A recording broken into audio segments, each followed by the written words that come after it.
दोस्तों, भारत में आज की तारीख में दो प्रमुख राजनीतिक पार्टियां हैं। एक है कांग्रेस और दूसरी है भारतीय जनता पार्टी। क्षेत्रीय दल भी बहुत हैं, लेकिन इन दोनों पार्टियों के ऊपर एक जो ठप्पा लगा दिया गया है, जैसे कि प्रचार ये किया जाता है कि कांग्रेस पाकिस्तान परस्त पार्टी है, यानी पाकिस्तान की फ्रेंडली पार्टी है, और बीजेपी पाकिस्तान की एंटी पार्टी है, यानी भारतीय जनता पार्टी पाकिस्तान की दुश्मन है। दोस्तों, ऐसा कुछ होता नहीं है। हकीकत में ये एक नैरेटिव सेट किया जाता है।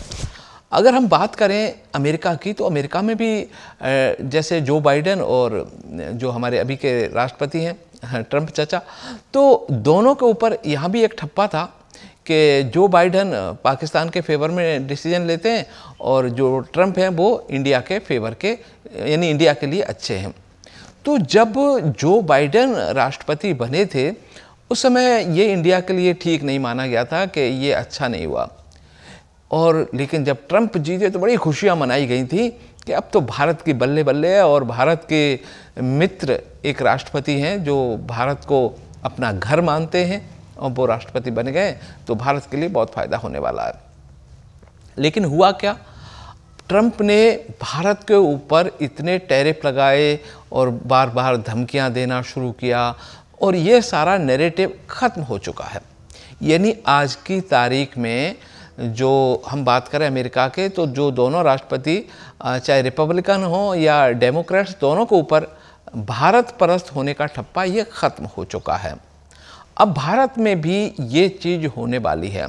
जिस तरह से भारतीय जनता पार्टी को कहा जाता था कि ये तो जो आस पड़ोस में जैसे कि हिंदू राष्ट्र हैं उनके तो फेवर में, लेकिन बांग्लादेश पाकिस्तान जैसे राष्ट्रों के ये खिलाफ काम करती है, और कांग्रेस पार्टी पाकिस्तान परस्त है, उनकी मित्र है, और बांग्लादेश जो भी है उनके, ये वोटों की राजनीति होती है।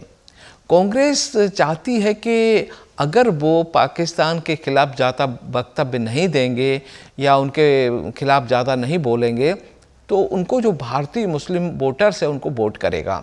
और भारतीय जनता पार्टी चाहती है कि अगर हम पाकिस्तान के खिलाफ बोलेंगे या ज़्यादा प्रचार प्रसार करेंगे तो हिंदुओं का वोट उनको ज़्यादा मिल जाएगा, और कुछ भी नहीं है। अगर किसी को ये लगता हो कि कांग्रेस पाकिस्तान परस्त पार्टी है, तो 1965 और 1971 का युद्ध उठा के देख लीजिएगा। कांग्रेस ही थी जिसने लाहौर तक चढ़ाई करके पाकिस्तान की हालत ख़राब कर दी थी। 1971 में पाकिस्तान के दो टुकड़े करके एक नया राष्ट्र जनरेट किया था, बांग्लादेश। ये दो बहुत महत्वपूर्ण उदाहरण हैं। और उस समय काफ़ी नैरेटिव ये समाप्त हो गया था।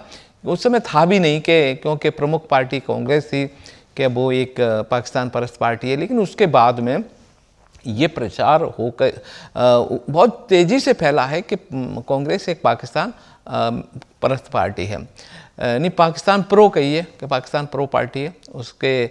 और अब मैं क्या कह रहा हूँ कि मेरा मुख्य उद्देश्य ये है कि जो बांग्लादेश में बीएनपी, जो कि तारिक रहमान वहाँ के प्रधानमंत्री बनने वाले हैं, या वहाँ के जो पूर्व जो थे ना हमारे शेख हसीना और खालिदा जिया, तो खालिदा जिया को भी कहते थे कि वो एंटी इंडियन है, वो चाइना प्रो है, और जो शेख हसीना वो इंडिया प्रो है, वो चाइना के खिलाफ मानी जाती थी।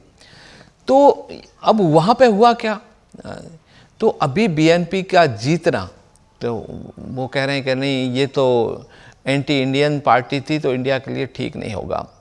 लेकिन मैं कह रहा हूँ कि ये नैरेटिव भी समाप्त हो जाएगा धीरे धीरे, क्योंकि किसी भी देश की पार्टी किसी भी राष्ट्र के प्रो नहीं होती। उसे अपना राष्ट्र ही देखना होता है। वोट उसी पे मिलता है जब वो अपने राष्ट्र के लिए काम करेगी। तो बीएनपी जीती है। तारिक रहमान साहब, मुझे लग रहा है कि वो ना चाइना प्रो होंगे, ना पाकिस्तान प्रो होंगे, और ना इंडिया प्रो होंगे। उनका वक्तव्य भी यही आया है। उन्होंने कहा भी है कि ना पिंडी, ना दिल्ली और ना चाइना, वो तो सिर्फ बांग्लादेश के साथ ही, बांग्लादेश के लिए ही काम करना चाहेंगे। पहले बांग्लादेश होगा उनके लिए। उनका वक्तव्य ये बहुत बड़ा संकेत है, लेकिन उनके लिए आसान नहीं होगा। अभी बांग्लादेश में जो उथल पुथल हुई वो तो ठीक है, चुनाव हो गए, और तारिक रहमान जो बन जाएंगे वहाँ के प्रधानमंत्री, तो मुझे लग रहा है कि लेकिन उनके लिए इतना संभालना आसान नहीं होगा, क्योंकि वहाँ पर जो कट्टरपंथी हैं और जो स्टूडेंट पार्टी है, उन्होंने पार्टी बना के जो चुनाव लड़ा, हालांकि उनको समर्थन नहीं मिला। उसका कारण है कि अभी जो चुनाव हुए हैं तो तारिक रहमान साहब से बड़ी उम्मीदें बांग्लादेशियों को, कि जो परेशानी हुई है अभी, बहुत महंगाई बढ़ी है, तो कहते हैं कि उनसे छुटकारा मिल जाएगा। लेकिन इस महंगाई से छुटकारा मिलने के लिए उनको इंडिया के साथ मित्रता बढ़ानी होगी और कोई चारा नहीं है। और इंडिया के साथ अगर मित्रता बढ़ाते हैं तो फिर से वो एंटी इंडियन हैं, उनको उनकी पार्टी को अस्थिर करने का प्रयास करेंगे, बांग्लादेश को फिर से अस्थिर कर सकते हैं।